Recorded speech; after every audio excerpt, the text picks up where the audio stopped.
ladies and gentlemen, and today I'm going to tell you guys some of my school stories, so let's get into it. This story takes place in the first grade, so we were learning to read a clock, I think, and I was like the only person that could do it.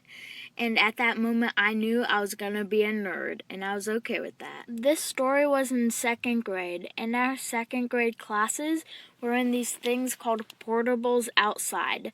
So me and wasps have a neutral agreement. I don't mess with them, they don't mess with me. And it just so happens that the portables have a serious wasp problem.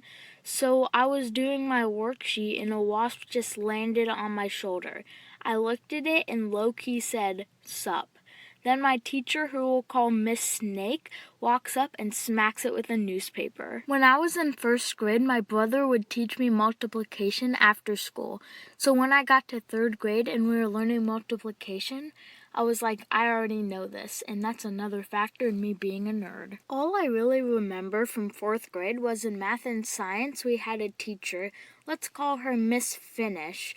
It was so cold in her class, I would fall asleep for like 2 minutes at a time. But don't worry, I got good grades in her class. This last story was in 5th grade. I was helping a kid who we'll call Samuel, and then I'll never forget what he said.